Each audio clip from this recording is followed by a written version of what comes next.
దేవుని యొక్క పరిశుద్ధ నామమునకు మహిమ కలుగును గాక. హల్లెలూయా.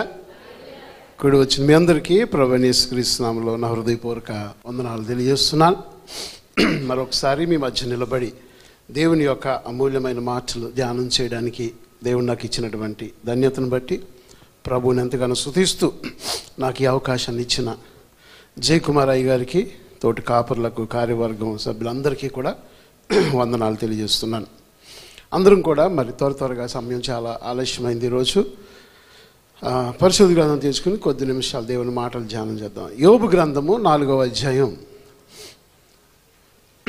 యోబు గ్రంథం 4వ అధ్యాయం 8వ వచనాన్ని ఒకసారి మనం చదువుకుందాం.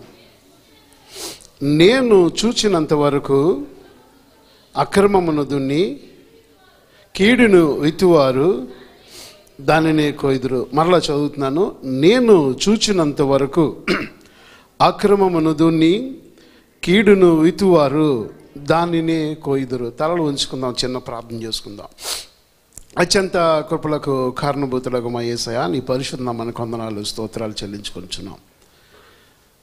సాయంకాల సమయంలో ప్రభా, నీ పరిశుద్ధ ఆలయం, నీ మందిరంలో నిలబడి నీ అమూల్యమైన మాటలు ధ్యానం చేయడానికి మీరు ఇచ్చిన కృపను బట్టి నీకు స్తోత్రం. నా నోటిని కేవలం నీకు బోరగా మాత్రమే వాడుకున్నవారే మాతో మాట్లాడమని, ఇక్కడ చేరిన ప్రతి ఒక్క బిడ్డను మీరు సంధించమని యేసయ్య శక్తిగల నామమును బట్టి అడుగుచున్నాము తండ్రి, ఆమేన్.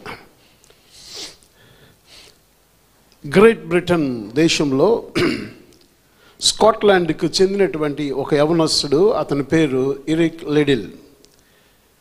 ఈయన 1924వ సంవత్సరంలో ప్యారిస్లో జరిగే ఒలింపిక్స్లో పరిగెత్తడం కోసం గ్రేట్ బ్రిటన్ అనేటువంటి దేశం తరపున సెలెక్ట్ అయ్యాడు.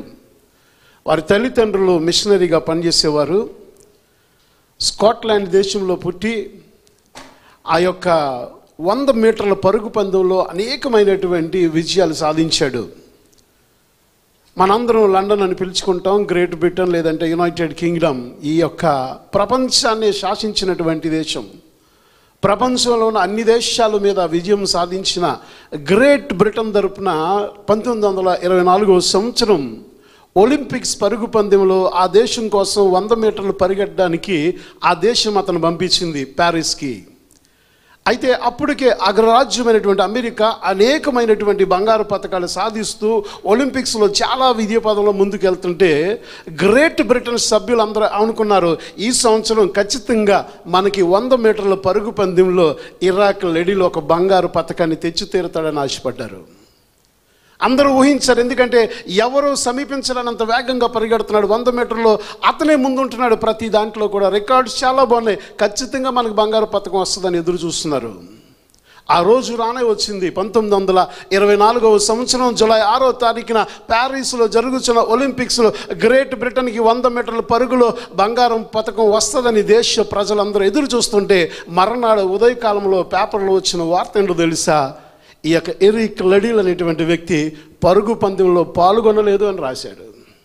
ఆ వార్త చదివిన గ్రేట్ బ్రిటన్ ప్రజలు చాలా ఆశ్చర్యపోయారు, చాలా విభ్రాంతి చెందారు. ఏమన్నారో తెలుసా? దేశానికి ద్రోహం చేశాడు, దేశ ద్రోహిగా ఇతను ముద్రించండి, మనం దేశం తరపున ఖచ్చితంగా మెడల్ వస్తుంది అనుకుంటే పరుగు పందెంలో పాల్గొనలేదు అని చెప్పి ఎరిక్ లిడిల్ గురించి దేశమంతా ఒక ద్రోహిలాగా చూడటం ప్రారంభించింది.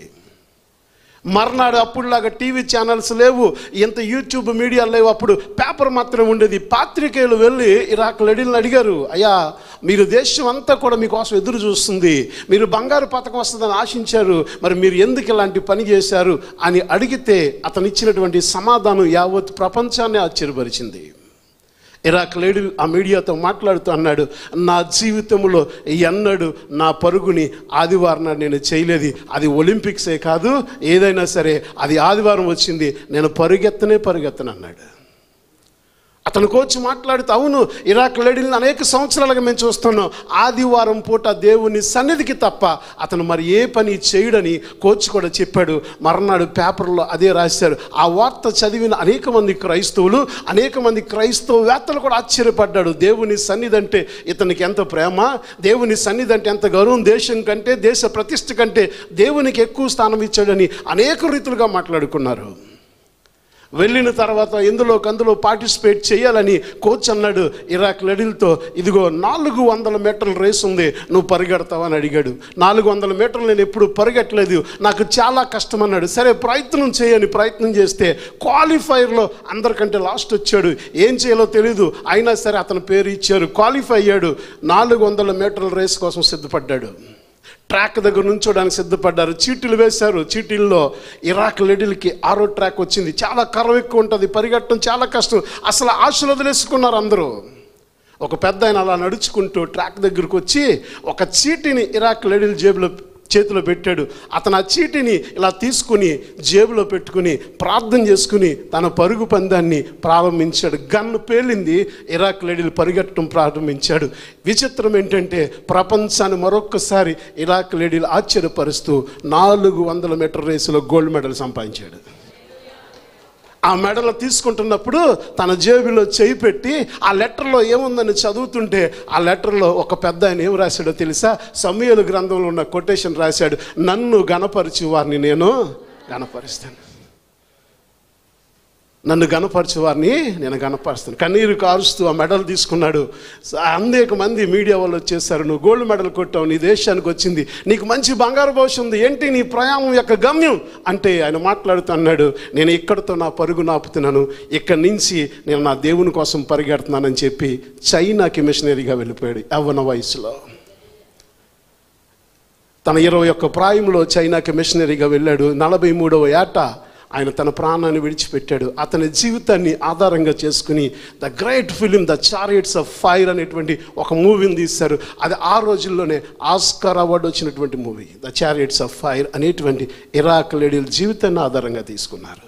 ఎందుకు ఇది మీకు జ్ఞాపకం చేశానో తెలుసా? ఒక దేశాన్ని కాదని, దేశ ప్రతిష్టను కాదని, దేవుని కోసం, దేవుని సన్నిధి కోసం ఇరాక్ లెడిల్ చూపించినటువంటి ఆ ప్రేమ, ఆ తృష్ణ మనం కలిగి ఉండాలి. ఈ రోజున ఎప్పుడైతే నువ్వు దేవుని ప్రేమిస్తావో దేవుడు నిన్ను ప్రేమిస్తాడు. ఎప్పుడైతే దేవుని సన్నిధి నువ్వు గౌరవిస్తావో దేవుడు నిన్ను గౌరవిస్తాడు. దేవుని సన్నిధిని గణపరచడానికి నువ్వు ప్రయత్నం చేస్తే దేవుడు నిన్ను గణపరచడం ప్రారంభిస్తాడు. దావీదు కీర్తనకారుడు మాట్లాడుతుంటాడు, అయ్యా నీ సన్నిధిని చూడవలనని దుప్పి నీటి వాగుల కొరకు ఆశపడుచున్నట్లు నా ప్రాణం తృష్ణ కొనుచున్నదయ్యా. మనకుందా ఈ తృష్ణ? దేవుని సన్నిధి పట్ల, దేవుని సంఘం పట్ల, దేవుని కార్యాల పట్ల మనం ఎంతగా శ్రద్ధ చూపుతామో దేవుడు నీ కార్యాల పట్ల అంతే శ్రద్ధ చూపుతాడు. దేవుని సన్నిధిని నిర్లక్ష్యం చేస్తున్నామేమో, సమయానికి రాలేకపోతున్నామేమో, దేవుని కార్యాలంటే ముందు పరిగెట్టలేకపోతున్నామో. ఈ రోజున దేవుడు సూటిగా మాట్లాడు, if you love the presence of lord, నువ్వు దేవుని సన్నిధిని ప్రేమించగలిగితే దేవుడు నిన్ను ప్రేమిస్తాడు. ఆమేన్. ఇందాక చదువుకున్న ఒక వాక్యంలో దేవుడు మాట్లాడుతున్నాడు, మనము ఏ పంటను విత్తుతామో ఆ పంటనే కోస్తాము. చాలాసార్లు మన జీవితంలో అనుకుంటూ ఉంటాం, మనం ఎలా జీవించినా పర్లేదు, మనకి ప్రాణం చాలా సుఖంగా ఉంది కదా, నా జీవితం చాలా మంచిగా వెళ్ళిపోతుంది కదా, నేను ఏమి చేసినా నడుస్తుంది కదా అని మనం అనుకుంటూ ఉంటాం. యోబు భక్తుడు రాస్తూ ఏమన్నాడో తెలుసా? నేను చూసినంత వరకు అక్రమమును దున్ని కీడును విత్తువాడు ఆ పంటనే కోయును. ఏమి దున్నుతున్నారు వీరు? అక్రమాన్ని దున్నుతున్నారంట. దున్నుతున్నప్పుడు వారు ఏం కోస్తున్నారు? కీడును విత్తుతున్నారంట. అక్రమాన్ని దున్ని కీడును విత్తుతున్నారు. వారు ఏం పంట కోస్తారు? ఆ పంటనే కోయుదురు. పౌలు గారు కూడా గలతీ పత్రికలో రాస్తూ అదే అంటున్నాడు, నువ్వు ఏ పంటనైతే నువ్వు ఏదైతే విత్తుతావో ఆ పంటనే కోస్తావు. దైవలేఖనం సూటిగా సెలవిస్తుంది. ఈ రోజు నీ అంత్యకాలపు సంఘాల్లో దేవుడు మాట్లాడుతున్నాడు, నువ్వు ఏ క్రియలనైతే విత్తుతున్నావో, ఏ ప్రేమనైతే విత్తుతున్నావో, ఏ మాటలైతే విత్తుతున్నావో అలాంటి పంటనే నువ్వు కోస్తావని దేవుడు సూటిగా ఈ రోజున సంఘాలతో మాట్లాడడానికి దేవుడు ఇష్టపడుతున్నాడు. ఇశ్రాయేలు ప్రజలు ఐగుప్తు దేశంలో 450 సంవత్సరాల బానిసత్వం తర్వాత దేవుడు వారితో మాట్లాడి ఐగుప్తు దేశం నుంచి విడిపించి వాగ్దాన దేశానికి తీసుకెళ్ళాడు. వాగ్దాన దేశంలో యెహోషువ నడిపించిన తర్వాత ఇశ్రాయేలు ప్రజలు ఆ దేశంలో జీవిస్తున్నప్పుడు ఆ వారిని పరిపాలించడానికి దేవుడు ఏర్పాటు చేసినటువంటి విధానం ఏంటంటే న్యాయాధిపతి వ్యవస్థను దేవుడు స్థాపించాడు. ఏం చూపించాడు? న్యాయాధిపతులు ఆ రోజుల్లో మిగతా అన్యులు రాజులు పాలిస్తుంటే దేవుని ప్రజలైన ఇశ్రాయేలు మాత్రం ఎవరు పరిపాలించారయ్యా అంటే న్యాయాధిపతులు పరిపాలించారు. అలాంటి న్యాయాధిపతులు పరిపాలిస్తున్నటువంటి కాలంలో అనేక మంది న్యాయాధిపతులు వచ్చారు. అందులో చాలా గొప్ప పేరు తెచ్చుకున్నటువంటి ఒక బలవంతుడైనటువంటి న్యాయాధిపతి ఎవరయ్యా అంటే గిద్యోను. చెప్పండి, ఎవరు? న్యాయాధిపతుల గ్రంథం 9వ అధ్యాయం మనం అందరం తెరిచిపెట్టుకుందాం. బైబిల్ ఉన్న ప్రతి ఒక్కరు కూడా న్యాయాధిపతుల గ్రంథం 9వ అధ్యాయం అలా తెరిచిపెట్టుకుందాం. దేవుడు ఈ యొక్క జీవితంలో మనతో మాట్లాడాలని ఆశపడుతున్నాడు.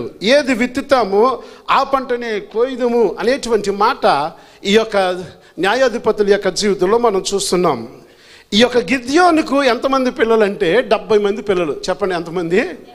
70 మంది పిల్లలు. చాలా బలవంతుడు, చాలా యుద్ధాలు చేశాడు, చాలా విజయాలు చేశాడు. అంతే బలంగా 70 మంది బిడ్డలను కూడా కన్నాడు. 9వ అధ్యాయం మొదటి వచనాన్ని మనం చూసినప్పుడు ఇక్కడ మనకు ఒక క్యారెక్టర్ కనపడుతుంది, ఒక వ్యక్తి కనపడతాడు. అందరూ కూడా న్యాయాధిపతుల గ్రంథం 9వ అధ్యాయం తెరిచిపెట్టుకోండి. యెరుబ్బయలు కుమారుడైన అబీమెలెకు షెకెములోనున్న తన తల్లి సహోదరుల యొద్దకు పోయి వారితోనూ తన తల్లి పితరుల కుటుంబీకులతోనూ మీరు దయచేసి షెకెము యజమానులందరూ వినున్నట్లు వారితో మాట్లాడి మీకు ఏది మంచిది? యెరుబ్బయలందరూ మిమ్మల్ని ఏలుట మంచిదా? ఒక్క మనుష్యుడు మిమ్మల్ని ఏలుట మంచిదా? నేను మీకు రక్త సంబంధినని జ్ఞాపకము చేసుకున్నాడని అని పలుకుడాను. ఇక్కడ మనకి ఎవరు కనపడుతున్నారంటే యెరుబ్బయలు అన్న గిద్యోను అన్న ఒకటే. గిద్యోనికి ఉన్నటువంటి మరొక మారు పేరే యెరుబ్బయలు. ఈ యెరుబ్బయలు కుమారుడు ఒకడు ఎవరో ఒక ఉపపత్నికి పుట్టిన కుమారుడు, అతని పేరు అబీమెలెకు. చెప్పండి. ఈ రోజున మనం ఈ అబీమెలెకు జీవితాన్ని ధ్యానం చేయబోతున్నాం. ఈ 70 మంది సంతానంలో చివరిగా తన పనికత్తెకు తన ఉపపత్నికి పుట్టినవాడు ఎవడయ్యా అంటే అబీమెలెకు. చెప్పాలి అందరూ ఏం పేరు? అబీమెలెకు. ఇతను చాలా బలవంతుడు. ఇతనికి ఏమయ్యాడంటే తన తండ్రి తర్వాత తాను రాజుగా ప్రకటించుకోవాలని ఆశపడ్డాడు, తాను అధిపతిగా మారాలని ఆశపడ్డాడు, తానే ఆ దేశానికి రాజుగా ఉండాలని ఆశపడి ఏం చేశాడంటే తన తల్లి యొక్క అన్నల దగ్గరకు వెళ్ళాడు. అంటే మేనమామల దగ్గరికి వెళ్ళాడు. వెళ్ళి ఇదిగో నేను ఏమవుతాను, మీకు రక్త సంబంధం అవుతాను, మా తల్లి తరపున మీరందరూ నాకు రక్త సంబంధాలు అవుతారు, కాబట్టి మీరు అందరూ సపోర్టు నాకు కావాలి. ఎందుకంటే యెరుబ్బయలు కుమారులైన 70 మంది కలిసి మిమ్మల్ని ఏలటం ముఖ్యమా, నేనొక్కనే మిమ్మల్ని ఏలటం ముఖ్యమా అని వారితో మాట్లాడటం ప్రారంభించాడు. అయితే వారందరూ అన్నారు, సరే నీకే మా సపోర్ట్ చేస్తాము, నువ్వే ఏలుదుగానని చెప్పి వారు మాట్లాడటం ప్రారంభించారు. 3వ వచనం చదువుకుందాం. అతని తల్లి సహోదరులు అతను గూర్చి షెకెము యజమానుల నిమిత్తము మాట్లాడు చెప్పగా వాడు సహోదరుడు అనుకుని తమ హృదయంలో అబీమెలెకు తట్టు తిప్పుకునేది. వెంటనే అతను మాటలు విని అతనికి వీరందరూ కూడా సపోర్ట్ చేయడం స్టార్ట్ చేశారు. అప్పుడు వారు బయటకు వచ్చి వారు బయలుతీరపు గుడిలో 70 తులముల వెండి తెచ్చి అతనికి ఇయ్యగా వాటితో అబీమెలెకు ఏం చేశాడు? అల్లరి జనమును కూలికి పెట్టుకున్నాడు. అబీమెలెకు చేసిన మొదటి మిస్టేక్ ఏంటంటే ఎప్పుడైతే పెద్దలు సపోర్ట్ చేయడం స్టార్ట్ చేశాడో తాను రాజు అవ్వడానికి మొట్టమొదటగా ఏం చేశాడంటే డబ్బులు ఇచ్చి కూలీల్ని ఎవరిని పెట్టుకున్నాడు? అల్లరి మూకను వెంట పెట్టుకున్నాడు. అల్లరి జనాంగాన్ని వెంట పెట్టుకుని అతడు ఏం చేస్తున్నాడంటే 5వ వచనం చదువుకుందాం.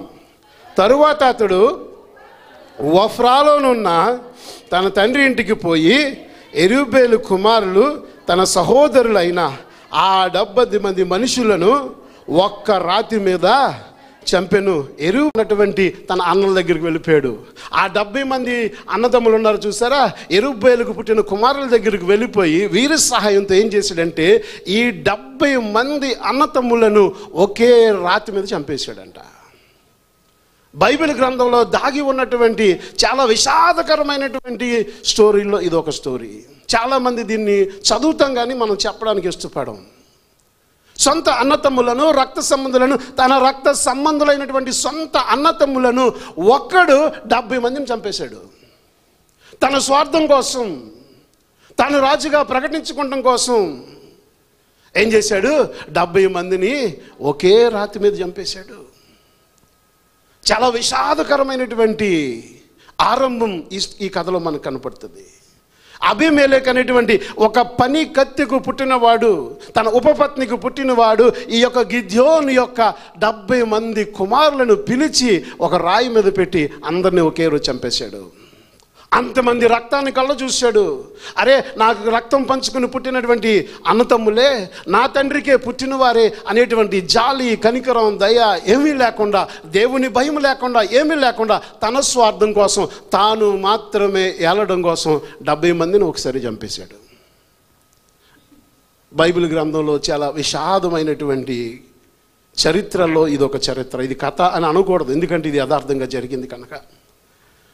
అక్కడి నుంచి చివరివాడైనటువంటి ఒకడు తప్పించుకున్నాడు. అతని పేరు ఏంటంటే యోతాము తప్పించుకున్నాడు. మనం చాలాసార్లు వింటాం ఒక మంచి ఉపమానాలతో కూడినటువంటి మాటలు న్యాయాధిపతి గ్రంథంలో. ఏమనంటే, చెట్టులన్నిటికి కూడా మెట్టి వచ్చి నాకు రాజుగా ఉండమని ఒలివ చెట్టు వచ్చి ఈ చెట్లన్నీ ఒలివ చెట్టును అడుగుతాయి, అలాగే అంజూరపు చెట్టును అడుగుతాయి, అలాగే ద్రాక్ష చెట్టును అడుగుతాయి, అలాగే తుమ్మ చెట్టును కూడా అడుగుతాయి. ఈ కథ మనం చాలాసార్లు వింటూ ఉంటాం.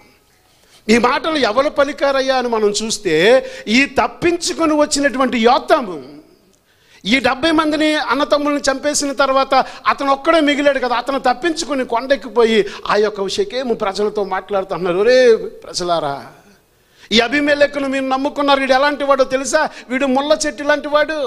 ఇదిగో ఒలీవ చెట్టు వచ్చి నన్ను రాజుగా ఉండమంటే నేను ఉండనంది, అంజూరపు చెట్టు వచ్చి నన్ను రాజుగా ఉండమంటే ఉండనంది, ద్రాక్ష చెట్టు వచ్చి రాజుగా ఉండమంటే ఉండనంది, ముళ్ళ చెట్టు మాత్రం నేను రాజుగా ఉంటానంది. ఈ ముళ్ళ చెట్టు లాంటి వాడే ఈ అబీమెలెకని తన వేదనను, తన శాపమును యోతాము అక్కడ ప్రజలకు చెప్తున్నాడు. యోతాము చెప్పినటువంటి కథ, ఆ ఉపమానం, ఆ చెట్టుల ఉపమానం మనం అనేక ప్రసంగాల్లో మనం వింటూ ఉంటాం. ఈ చెట్టును కూర్చున్న ఉపమానం అది ఏ సందర్భంలో చెప్పబడిందంటే, అబీమెలెకు తన సొంత అన్నతమ్ములైన 70 మందిని చంపిన తర్వాత తప్పించుకున్న యోతాము పలికినటువంటి మాటలు. హల్లెలూయా. ఆ యొక్క 17వ వచనం చదువుకుందాం. 9వ అధ్యాయం 17వ వచనం. అయితే మీరు నా తండ్రి కుటుంబం మీదకి లేచి ఒక రాతి మీద అతని కుమారులైన 70 మంది మనుషులను చంపి అతని పనికత్తి కుమారుడైన అబీమెలెకు మీ సహోదరుడైన షెకెము వారి మీద అతన్ని రాజుగా నియమించి ఉన్నారు. యెరుబ్బేలు ఎడల అతని ఇంటి వారి ఎడల మీరు ఉపకారము చేయక ఉన్నారు అని బాధపడుతున్నాడు. యోతాము ఒక శాపాన్ని వదిలేశాడు ఇక్కడ. ఇదిగో నా కళ్ళు ముందే నా సొంత అన్నతమ్ములైనటువంటి 70 మందిని ఒక రాతి మీద చంపేసినటువంటి ఈ యొక్క అబీమెలెకుని మీరు నమ్ముకున్నారు. షెకెము పెద్దలారా, షెకెము యజమానులారా, మీరు చేసిన ఈ ద్రోహం, మీరు చేసిన ఈ అన్యాయం ఊరకనే పోదు అని యోతాము పలికేసి వెళ్ళిపోయాడు. ఇప్పుడు వద్దాం 22వ వచనంలోనికి. అబీమెలెకు 3 సంవత్సరాలు ఇజ్రాయిలు మీద ఏమై ఉన్నాడు? ఏలికై ఉన్నాడు. ఎన్ని సంవత్సరాలు పరిపాలించాడు? ఇప్పటికి ఈ అన్యాయం జరిగిన తర్వాత, ఈ దారుణం జరిగిన తర్వాత, ఇలాంటి అక్రమం చేసిన తర్వాత వెంటనే అబీమెలెకు జీవితంలో శాపం రాలేదు, అబీమెలెకు జీవితంలోనికి శిక్ష రాలేదు. కానీ ఎన్ని సంవత్సరాలు హ్యాపీగా పరిపాలించాడు? 3 సంవత్సరాలు చాలా హ్యాపీగా పరిపాలించాడు. అందుకే పౌలు గారు రాస్తూ ఏమన్నాడో తెలుసా? నువ్వు ఏ పంటను విత్తుతావో ఆ పంటనే కోస్తావు. అందుకే యోబు గారు అన్నారు, నేను చూసినంత వరకు అక్రమమును దున్ని కీడును విత్తువాడు ఆ పంటనే కోయును. ఎప్పుడైతే నువ్వు విత్తనం విత్తుతావో విత్తిన వెంటనే చెట్టు అయిపోదు, విత్తిన వెంటనే అది చెట్టు అయిపోయి ఫలాలు వచ్చేది. ఆ విత్తనం ఏమవ్వాలి? మొక్క అవ్వాలి, ఆ మొక్క చెట్టు అవ్వాలి, ఆ చెట్టు కాయలు కాయాలి. అప్పుడు నువ్వేది విత్తుతావో ఆ ఫలాన్ని నువ్వు చూస్తావు కదా. అలాగే అబీమెలెకు చేసిన అన్యాయానికి వెంటనే జవాబు రాలేదు. 3 సంవత్సరాల వరకు హీ వాజ్ హ్యాపీ. చాలాసార్లు క్రైస్తవులు మనం చెప్పుకుంటూ ఆత్మీయంగా ఎదుగుతున్న మనలో ఉన్నటువంటి అనేక మందికి సందేహం ఏంటంటే, ఆ వ్యక్తి చాలా అక్రమంగా నడుచుకున్నాడు కదా, ఆ వ్యక్తి చాలా ద్రోహకార్యాలు చేస్తున్నాడు కదా, ఆ వ్యక్తి చాలా అన్యాయంగా చేస్తున్నాడు కదా, ఇంత అక్రమముగా అన్యాయముగా ప్రవర్తిస్తున్నా సరే ఎందుకు వారు ఆశీర్వదించబడుతున్నారు, ఎందుకు వారు సంతోషంగా ఉంటున్నారు, ఎందుకు వారు చాలా బాగా జీవిస్తున్నారు అనేటువంటి సందేహం అనేక మందిలో కలుగుతూ ఉంటుంది. బైబిల్ ఏం చెప్తుందంటే, వెంటనే దేవుడు తీర్పునిచ్చేవాడు కాదు, దానికి కొంత సమయం మనం ఏచి చూసినప్పుడు నువ్వు ఏదైతే విత్తుతున్నావో ఆ పంటను కోస్తావు. యోబు అన్నాడు, నేను చూసినంత వరకు అక్రమమును దున్ని కీడును విత్తువాడు ఆ పంటనే కోయును. ఏమైంది 3 సంవత్సరాల తర్వాత? చదవండి 23వ వచనం. అప్పుడు యెరుబ్బేలు 70 మంది కుమారులు చేయబడిన ఏం ఫలం అది? చెప్పాలి, ఏం ఫలం అది? ద్రోహ ఫలం. వారిని చంపిన అబీమెలెకును వారి సహోదరుని మీదకును అతడు సహోదరులకును చంపినట్లు అతని చేతులను బలపరిచిన షెకెము యజమానులకును మీదకి వచ్చినట్లు వారు చేసిన ప్రాణహత్య వారి మీద వచ్చినట్లు దేవుడు అబీమెలెకును షెకెము యజమానులకును వైరము కలుగుటకై వారి మీదకి దురాత్మను పంపెను. ఇప్పుడు చూడండి, ఏ పెద్దలైతే అబీమెలెకును సపోర్ట్ చేశారో, ఏ పెద్దలైతే అబీమెలెకును ద్రోహ కార్యాలు చేయడానికి ప్రోత్సహించారో, అన్యాయంగా ప్రవర్తించడానికి అతను వెనువెంట ఉండి నడిచాడో, ఇప్పుడు దేవుడు కార్యం చేయడం ప్రారంభించాడు. ఎన్ని సంవత్సరాల తర్వాత? 3 సంవత్సరాల తర్వాత. మొట్టమొదటిగా జరుగుతున్నటువంటి ప్రక్రియ ఏంటంటే, అబీమెలెకు ఎవరైతే సపోర్ట్ చూసుకుని 70 మందిని చంపాడో వారికి అబీమెలెకు మధ్యన వైరం స్టార్ట్ అయింది. హల్లెలూయా. ఎప్పుడైతే దేవుని సన్నిధికి వ్యతిరేకముగా, దేవుని సంఘానికి వ్యతిరేకముగా, దేవునికి వ్యతిరేకముగా కార్యాలు చేస్తూ మనం చాలా బాగున్నాము కదా అనుకుంటున్న వారి జీవితంలో ఎవరైతే అలాంటి వారి వెనువెంట నడుస్తూ ఉంటారో, ముందు దేవుడు ఏం చేస్తాడంటే వారి మధ్యలోనే వైరాన్ని తయారు చేస్తాడు. వారిలోనే వారికి వైరం రావటం ప్రారంభమవుతుంది. వైరం వచ్చింది. వైరం వచ్చిన తర్వాత వాళ్ళు ఏం చేశారంటే, ఎట్లనగా షెకెము యజమానులు కొందరు శిఖరముల మీద అతని కొరకు మాటుగాండ్లను ఉంచి ఆ మార్గమున తనకు సమీపించు వారందరినీ దోచుకొని అది అబీమెలెకునకు తెలపబడెను. వీళ్ళేమనుకున్నారంటే, షెకెము పెద్దలు, మా మేనల్లుడికి మేము సపోర్ట్ చేస్తున్నాం కదా, ఇతను రాజు అయిన తర్వాత మాకు చాలా బాగుంటుంది, మా పరిస్థితి చాలా బాగుంటుంది, మాకు చాలా ఏదో వచ్చేస్తుంది అనుకుని వీరందరూ సపోర్ట్ చేశారు. కానీ అబీమెలెకు రాజు అయిన తర్వాత వారిని మర్చిపోయాడు. ఎవరిని మర్చిపోయాడు? ఎవరైతే ఇతని అన్యాయానికి సహకరించారో వారందరిని మర్చిపోయాడు. వారికి వేరే పరిస్థితి లేకుండా అయిపోయింది.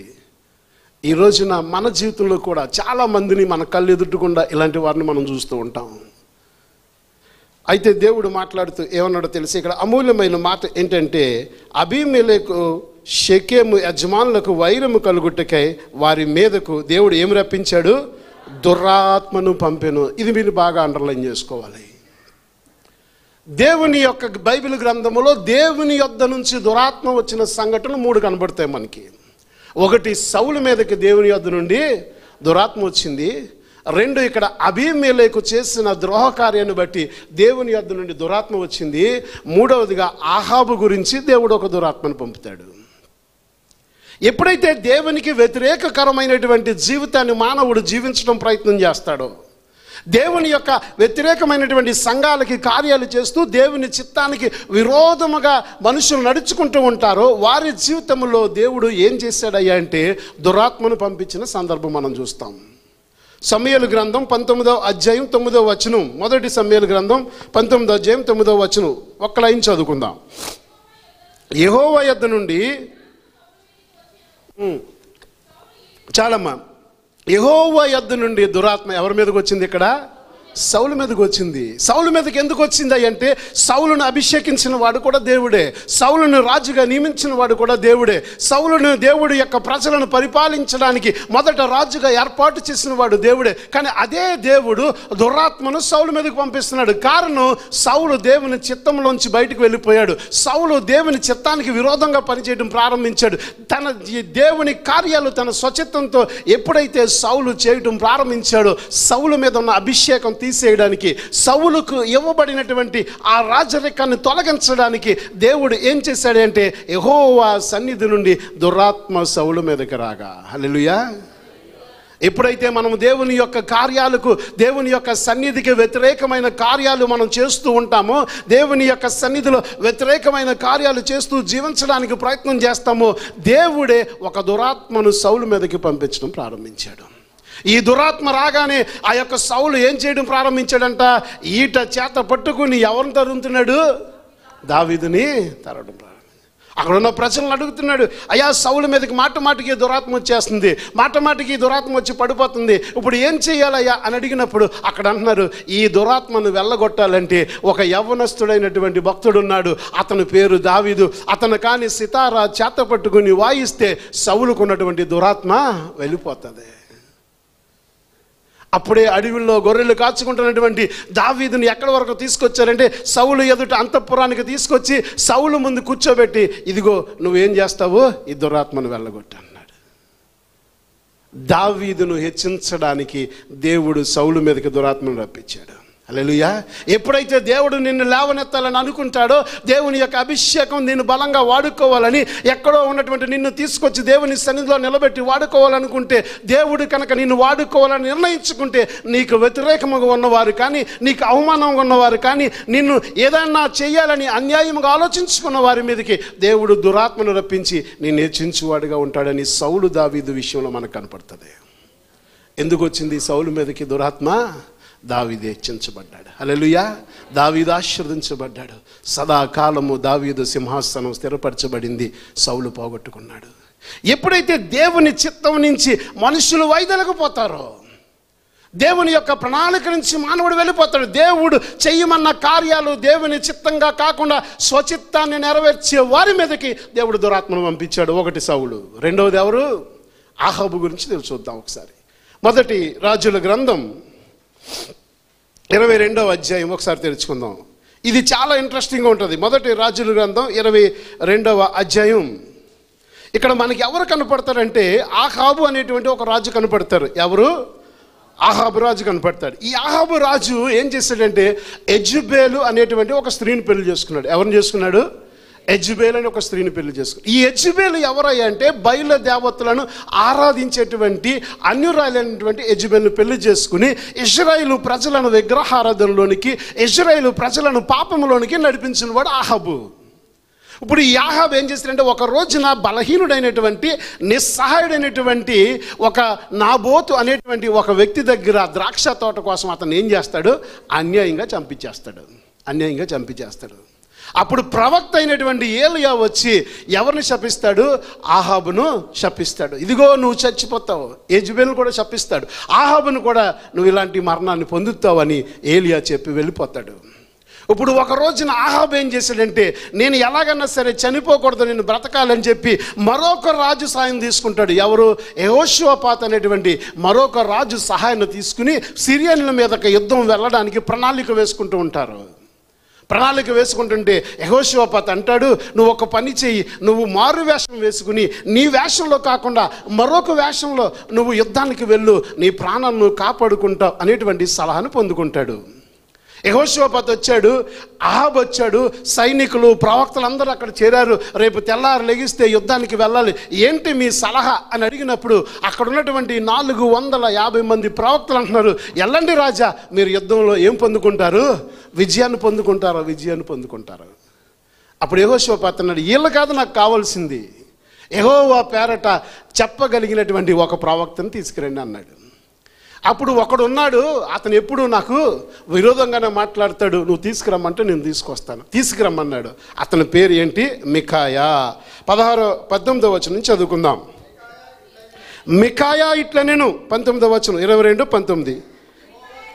యెహోవా సెలవిచ్చినటువంటి మాట ఆలకించుము. యెహోవా సింహాసనాసీనుడై ఉండగా పరలోక సైన్యమంతయు ఆయన కుడి పార్శ్వమునను ఎడమ పార్శ్వమును నిలిచి ఉండగా నేను చూచుచున్నాను. ఇక్కడ మికాయా మాట్లాడుతున్నాడు. మికాయా, ఏంటి నువ్వు చెప్పాలనుకుంటున్నా చెప్పు.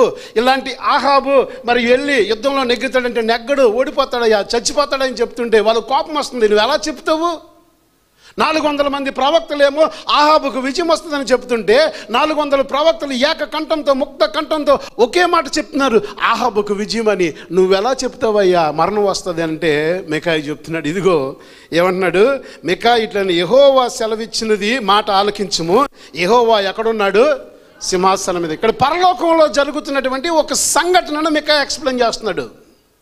పరలోకంలో దేవుడు ఎక్కడ కూర్చున్నాడంట?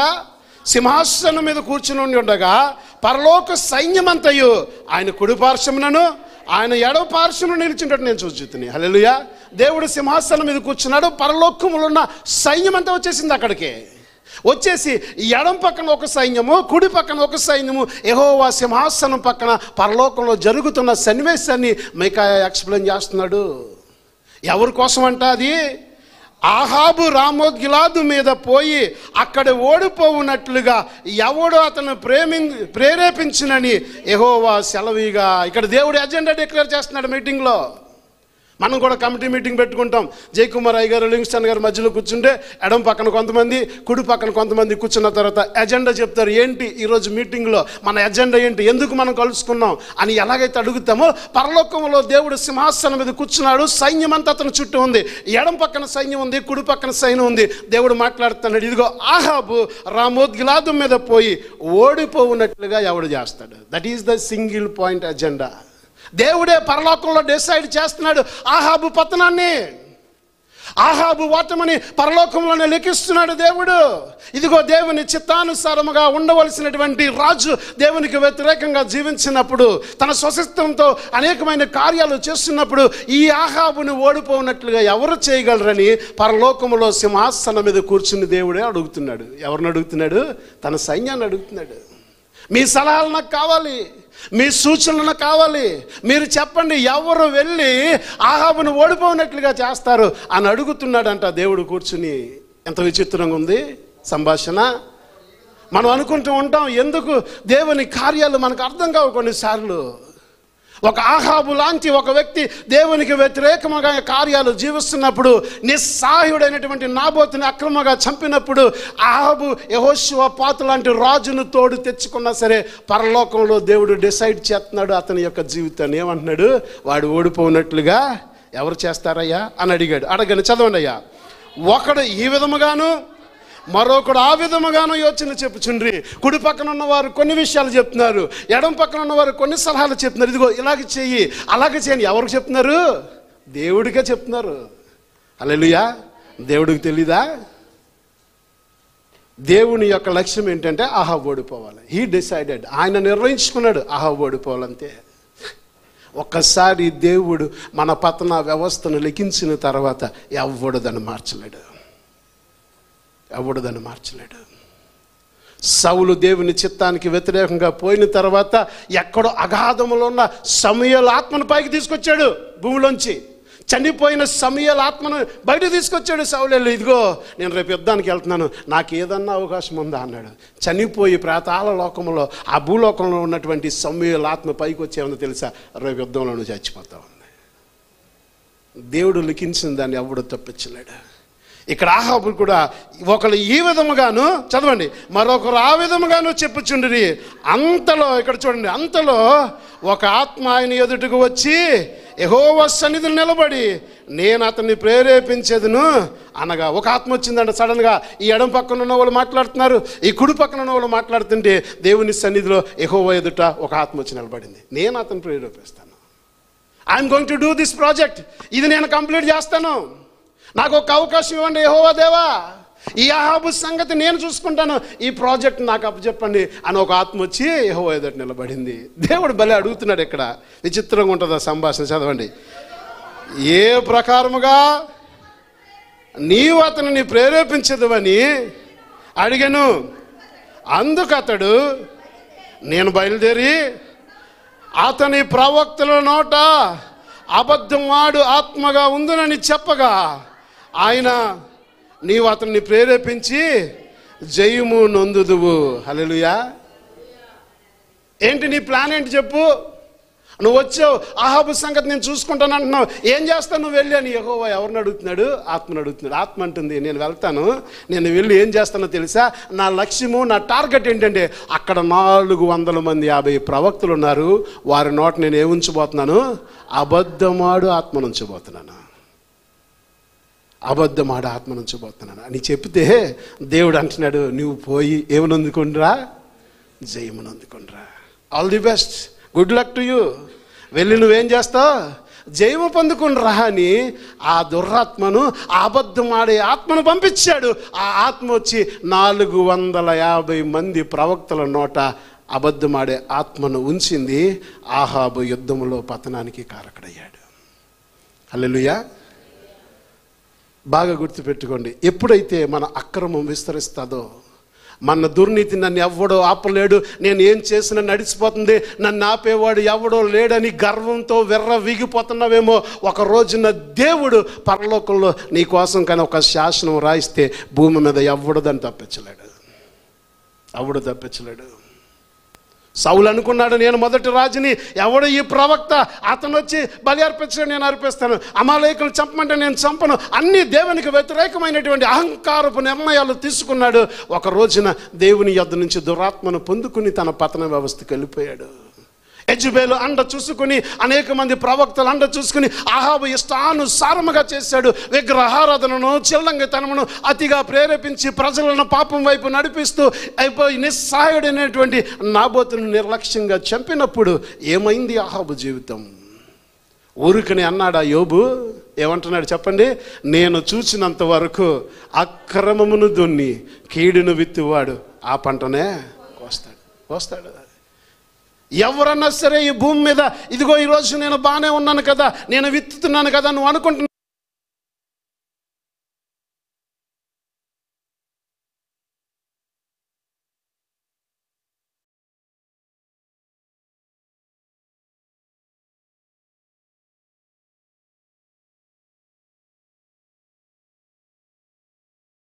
దావీదు యొక్క ప్రార్థన, దావీదు యొక్క యథార్థన తన బిడ్డలకు కవచంగా మారింది. నువ్వు నీతిగా జీవిస్తే, నువ్వు యథార్థంగా జీవిస్తే, నువ్వు భక్తి కలిగి జీవిస్తే ఖచ్చితంగా అది నీకు అదే పంటనిస్తుంది. హల్లెలూయా. ఇప్పుడు వచ్చేద్దాం న్యాయాధిపతి గ్రంథానికి, మరలా వెనక్కి వచ్చేద్దాం, 9వ అధ్యాయానికి వచ్చేద్దాం. న్యాయాధిపతి గ్రంథం 9వ అధ్యాయం.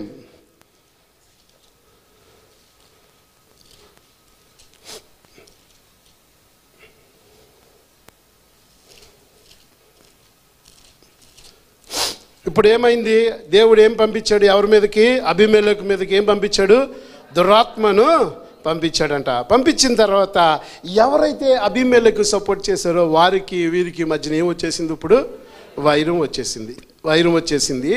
ఇప్పుడు అబీమెలెకు ఎవరైతే సపోర్ట్ చేశారో వీళ్ళందరూ అపోజిషన్ అయిపోయారు. ఎవరైతే ఒకనొక దినాన అబీమెలెకును రాజును చేశారో, ఎవరైతే అబీమెలెకు యొక్క ఔన్నత్యానికి ఆ యొక్క దానికి కారకులయ్యారు, ఇప్పుడు వాళ్ళందరూ వ్యతిరేకం అయిపోయారు. 26వ వచనంలో ఒక కొత్త క్యారెక్టర్ ఇక్కడ ఎంటర్ అవుతుంది మళ్ళా. చదవండి. ఎబేదు కుమారుడైన గాలును అంత బదువులను షెకెమునకు చేరగా, షెకెము యజమానులు ఇప్పుడు ఎవరిని ఆశ్రయించారు? బాగా వినాలి. ఎవరిని ఆశ్రయించారు? గాలుని ఆశ్రయించారు. ఎవరు ఇతను?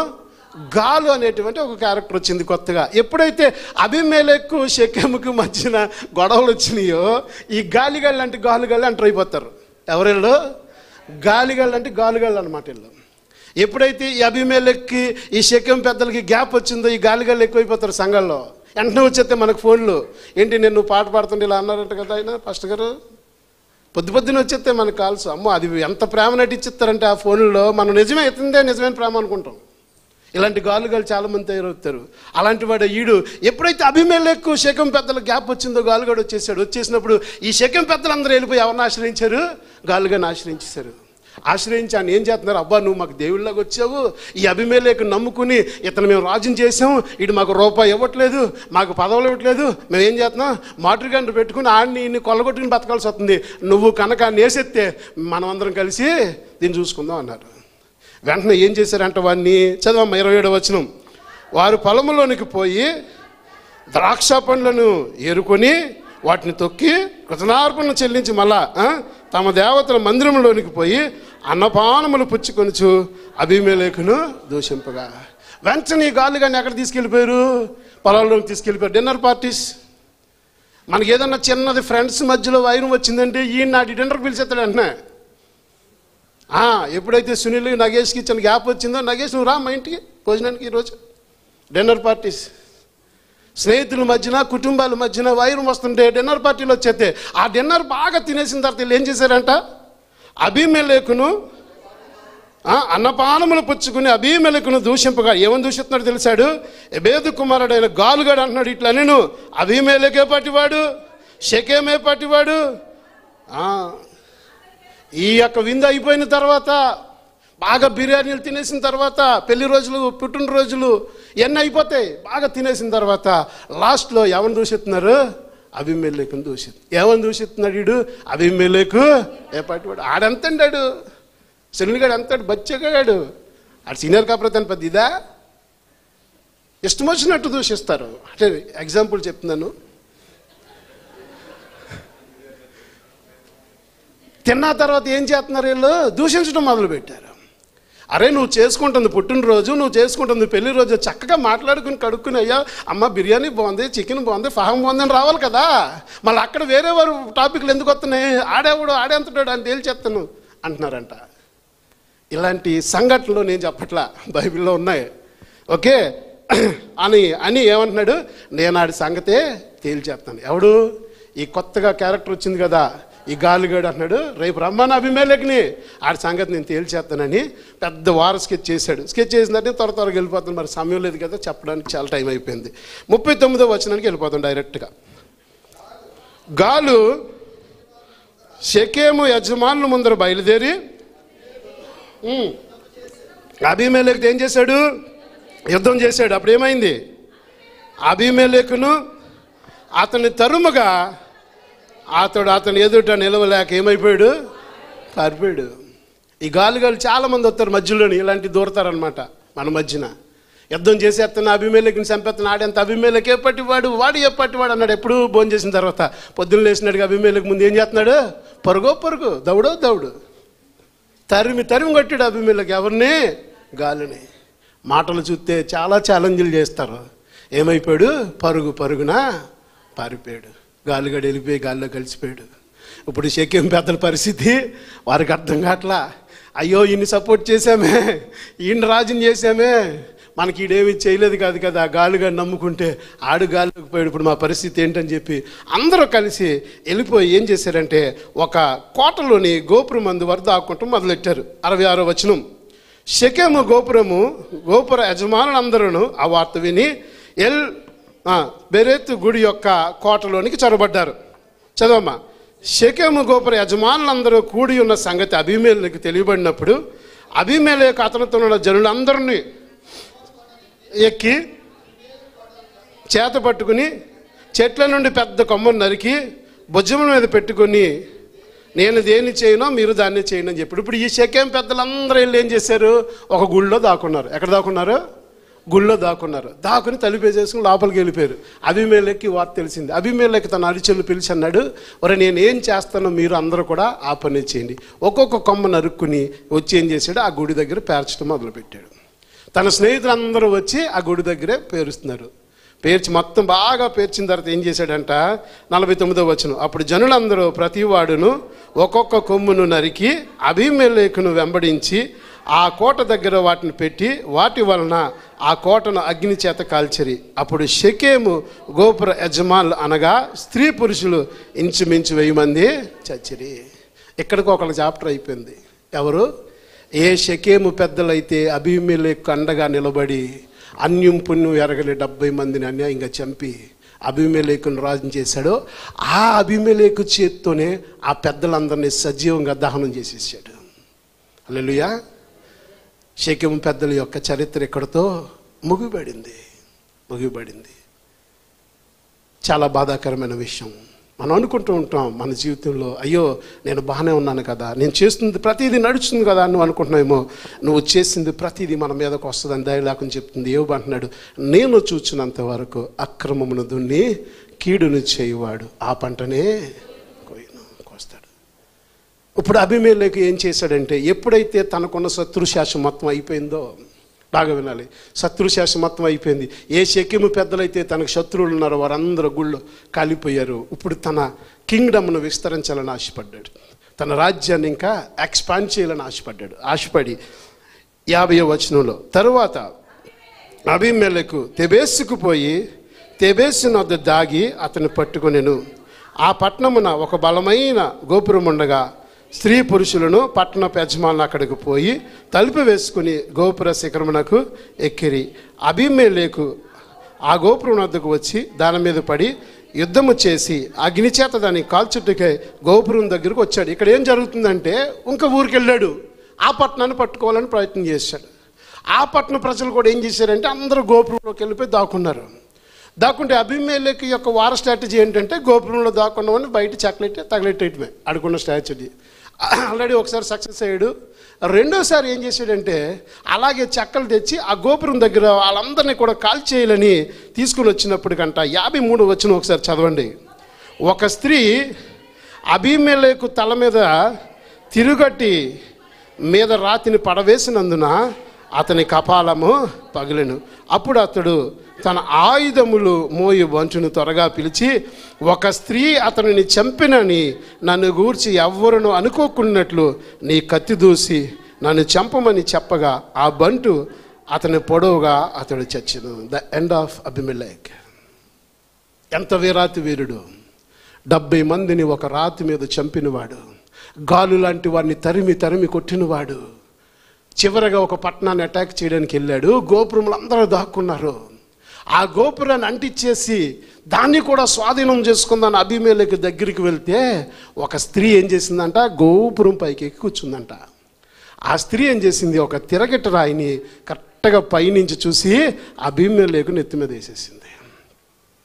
ఎప్పుడైతే ఆ స్త్రీ తిరగటి రాయిని అబీమెలెకు నెత్తి మీద వేసిందో వాడు కపాలం పగిలిపోయింది. పగిలిపోయిన తర్వాత వాడికి ఏం అడ్డు వస్తుందంటే, చచ్చిపోయే ముందు కూడా ఈగో అడ్డు వస్తుంది. ఏం అడ్డు వస్తుంది? ఈగో, అహం. అరే నేను ఒక స్త్రీ చేతిలో చచ్చిపోయినాను రాస్తారేమో బైబిల్లో. మళ్ళా ఇలాంటి అబీమెలెకు లాంటి యోధుడు ఒక ఆడదాని చేతిలో చచ్చిపోయాడని రాయకుండా నువ్వేం చేస్తావో తెలుసా? ఒరే బాబు, నీకు దండం పెడతా, నీ కత్తి తీసి నన్ను పొడిచేరా అన్నాడు. అతను దాసుడే తీసి కత్తి తీసి పొడిస్తే అబీమెలెకు చచ్చిపోయాడు. ఇక్కడితో అబీమెలెకు చరిత్ర అయిపోయింది అని మనం చెప్పుకుంటే ఇది ఒక చరిత్రగా మిగిలిపోతుంది. కానీ పరిశుద్ధాత్ముడు ఎంత అద్భుతంగా దీన్ని ముగించాడంటే మీరు చదవాలి. చాలా ముఖ్యమైన వచనాలు ఈ 2 వచనాలు మనం ఖచ్చితంగా చదివి తీరాలి. 55వ వచనం చదువుకుందాం. అబీమెలెకు చనిపోయినని ఇజ్రాయేల్ వారు తెలుసుకున్నప్పుడు ఎవరి చోటుకు వారు వెళ్ళిపోయారు. ఫైన్. ఇక్కడ దేవుడు మాట్లాడుతూ స్టార్ట్ చేశాడు. పరిశుద్ధాత్ముడు స్వయంగా రాస్తున్నటువంటి 2 విలువైనటువంటి బంగారం లాంటి మాటలు చదువుతాను, మీరు అండర్లైన్ చేసుకోండి. 56వ వచనం. అట్లు అబీమెలెకు తన 70 మంది సహోదరులను చంపుట వలన తన తండ్రికి చేసిన ద్రోహమును దేవుడు అతని మీదకి రప్పించెను. హల్లెలూయా. ఎవరు రప్పించారు? ఇప్పుడు చూసారా, క్లోజింగ్లో దేవుడు ఈ మాట రాయకపోతే చరిత్రలో అందరిలాగా ఈడు చచ్చిపోయినట్టు లిఖించబడుతుడు. ఎంతోమంది రాజులు చచ్చిపోయారు, ఎంతోమంది యోధులు చచ్చిపోయారు. ఆ చరిత్రలోకి అబీమెలెకు వెళ్ళిపోతాడు. కానీ ఎంత క్లియర్గా పరిశుద్ధాత్మ దేవుడు ఈ మాటను రాస్తున్నాడంటే, ద్రోహ కార్యము చేసినందున దేవుడు మరలా అతని మీదకి రప్పించాను. హల్లెలూయా. అబీమెలెకు మరణ శాసనాన్ని ఎవరు లిఖించారు? దేవుడే మరలా రప్పించాడంట.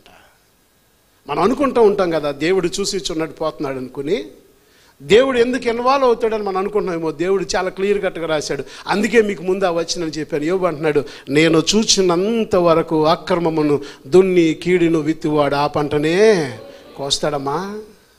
అబీమెలెకు ఏదైతే చేశాడో, ఎలాగైతే అన్యాయంగా 70 మందిని ఒక రాత్రి మీద చంపి తన పదవి కోసం, తన యొక్క రాజరికం కోసం చేసిన అన్యాయం, ద్రోహ ఫలం ఏమైందంటే ఒక రోజున ఎవరు రప్పించారు? దేవుడు. మళ్ళీ ఎలాగా? మరలా అతని మీదకి రప్పించాను. ఎంత అద్భుతమైన మాటని. దేవుడు విడిచిపెట్టేవాడు కాదు. ముగించేస్తున్నాను. ఇంకొక వచనం. షెకెము వారు చేసిన ద్రోహమంతయు దేవుడు వారి తల మీదకి మరలా రాజు. షెకెము పెద్దలు ఏదైతే అబీమెలెకు ప్రోత్సహించి అబీమెలెకుతో ఉండి ద్రోహ కార్యాలు చేశారో వారి మీదకు కూడా దేవుడు రప్పించాడు. వారిని కూడా విడిచిపెట్టలా. అబీమెలెకునే కాదండి, అబీమెలెకు సహకరించిన షెకెము పెద్దల మీదకు కూడా దేవుడే మరలా రాజు చేసినని రాస్తూ చివరికి ఏమన్నాడు తెలుసా? యెరుబ్బయలు కుమారుడైన యోతాము శాపం కూడా వారి మీదకి వచ్చింది. హల్లెలూయా. ముందు చెప్పాను కదా, 70 మందిలో ఒకడు తప్పించుకున్నాడు. వాడి పేరేంటి? యోతాము. వాడు కొండ ఎక్కి ఏడ్చుతూ నిస్సహాయ స్థితిలో నా కళ్ళు ముందు నా సొంత అన్న తమ్ములను 70 మందిని చంపుతుంటే, ఓ ప్రజలారా మీరెందుకు ఈ అబీమెలెకును చూస్తున్నారు? వీడు ముళ్ళ చెట్టు వంటి వాడు, వీడు ఏడ్చుచు శపించిన ఆ యోతాము శాపం కూడా ఫలించిందంట. ఎంత బాగా ముగించాడు ఈ అధ్యాయాన్ని. దేవుడు అబీమెలెకును ద్రోహ ఫలమును మరలా అతని మీదకి రప్పించాడు. షెకెము పెద్దలు చేసిన ద్రోహమును తిరిగి దేవుడే మరలా రప్పించాడు. అంతేకాదు యోతాము శాపం కూడా ఫలించింది. ఈరోజు మీకు ఏం జ్ఞాపకం చేస్తున్నానో తెలుసా? మనము ఏ పంటను విత్తుతామో ఆ పంటనే మనం కోస్తాం. హల్లెలూయా. ఇప్పుడు చెప్దామా? యోబు గారు చెప్పిన మాట, అక్రమమును దున్ని కీడును విత్తువాడు ఆ పంటనే కోయు. మనం ఏదైతే మంచి కార్యాలు చేయడానికి ఇష్టపడుతున్నామో దేవుడు అట్టి రీతిగా మనల్ని ఆశీర్వదించబో. నువ్వు ప్రేమను విత్తుతున్నావా? భక్తిని విత్తుతున్నావా? యథార్థతను విత్తుతున్నావా, నీతిని విత్తుతున్నావా? ఇదిగో నన్ను ఎవరు అడిగేవారు లేరు కదా అనుకుని ఒకవేళ మనం అనుకుంటున్నామేమో, దేవుడు అబీమెలెకు లాంటి దాగి ఉన్న చరిత్రను ఈరోజు మన ముందు ఉంచాడు. అబీమెలెకు లాంటి చరిత్రను మన ముందు ఉంచాడు. ఎందుకు ఈ చరిత్ర మన కోసం రాయబడిందంటే, ఈ రోజున మనం ఏదైతే చేస్తున్నామో దాని ఫలం ఖచ్చితంగా ఒక రోజున చూస్తాం. తలలు ఉంచుకుందాం, చిన్న ప్రార్థన చేసుకుందాం. తలలు ఉంచుకుందాం, చిన్న ప్రార్థన చేసుకుందాం. ప్రభా, నీ సన్నిధికి కానీ నీ సంఘానికి కానీ ప్రభా వ్యతిరేకంగా నేను ఆలోచిస్తున్నానేమో, నీ సంఘ కార్యాలకు నీ చిత్తానికి వ్యతిరేకంగా నాలో ఇంకా ఏమైనా ఆలోచనలు ఉన్నాయేమో, నా స్వప్రయోజనం కోసం, నా స్వార్థం కోసం నేను ఇంకా ఏదైనా అన్యాయం చేయాలని సంఘం పట్ల నేను చూస్తున్నానేమో. ఈరోజు నన్ను కరుణించి ప్రభా అని మనం ప్రార్థన చేద్దాం. దేవుడు ఆశీర్వదించాలని ఆశపడుతున్నాడమ్మా. దావీదు యొక్క భక్తి, దావీదు యొక్క నీతి ఎలాగైతే తన కుమారులకు ఆశీర్వాదకరంగా మారిందో, అబ్రహాము యొక్క నీతి అబ్రహాము కుమారులకు ఆశీర్వాదకరంగా మారిందో, ఈ రోజున దేవుడు మాట్లాడుతున్నాడు. ఆయన నీతిగా ఉన్నామా, ఆయన భక్తిగా ఉన్నామా, దేవుడు మనల్ని ఆశీర్వదించాలని ఆశపడుతున్నాడు. తలలు ఉంచుకుందాం, చిన్న ప్రార్థన చేసుకుందాం. యేసయ్య, అబీమెలెకు జీవితం మాకు నేర్పించిన పాఠం ఎంతో నా ప్రభా. అబీమెలెకు వలె కాక నా తండ్రి, దావీదు వలె ప్రభా, అబ్రహాం వలె మంచిని ప్రభా విత్తడానికి నీ కృపను మాకు దయచేయమని, ప్రేమను విత్తడానికి నీ కృపను మాకు దయచేయమని ప్రభా మనం ప్రార్థన చేద్దాం. ఎవరైతే ఆశపడుతున్నారో మీ కుడి చేతులు పైకెత్తండి. మీకోసం నేను ప్రార్థన చేయబోతున్నాను. దేవుడు మనల్ని దీవించునుగాక. దేవుడు మన జీవితంలో సమాధానం అనుగ్రహించునుగాక. దేవుడు మన కుటుంబాల్లో, మన సంఘములో ఇటు సమాధానం అనుగ్రహించునుగాక. ఆశ్చర్యకరుడానికి స్తోత్రాల తండ్రి. అత్యంత కృపలకు కారణభూతుడగు మా యేసయ్యా నీకు స్తోత్రాల తండ్రి. అయా, సౌలు గూర్చి పరలోకములో నేను రచించిన ప్రణాళిక అయ్యా, అక్కడి నుంచి దురాత్మను పంపించావు నాయన. ఆహాబు జీవితంలో నా ప్రభా, అతని ఓటమికి నా తండ్రి పరలోకములో నేను వాసినుడై నువ్వు రచించినటువంటి ప్రణాళిక, ఎవరు ఆహాబును ఓడించగలరు అని ఆకాశము నుంచి నువ్వు ఆజ్ఞ ఇచ్చిన తర్వాత భూలోకములో ఎవరు తప్పించగలరు నా తండ్రి. అయా, అబీమెలెకును గూర్చి నా ప్రభ, ఆకాశము నుంచి నువ్వు దురాత్మను పంపగా ఎవడు తప్పించగలరు నా తండ్రి. అటువంటి భ్రష్టత్వమైనటువంటి ప్రభ జీవితంలోనికి మేము వెళ్లకుండా నా తండ్రి తిరిగి నీ పాదాల దగ్గరకు వచ్చాయా, నీ సన్నిధిలో క్షమాపణ వేడుకుని ప్రభ, నిందారహితములుగా నా ప్రభ, యథార్థముగా నీ సన్నిధిలో నా తండ్రి ముందుకు సాగడానికి నీ కృపను, నీ యొక్క ప్రేమను మాకు అనుగ్రహించి ప్రభా మమ్మల్ని ఆశీర్వదించి దీవించమని నీకే మహిమ, ఘనత, ప్రభావం చెల్లించుకుంటూ వెత్తబడిన వాక్యం ప్రతి ఒక్క హృదయంలో ఫలింప చేయమని నా యేసయ్య శక్తిగా నానబట్టి అడుగుచున్నాను తండ్రి. ఆమేన్.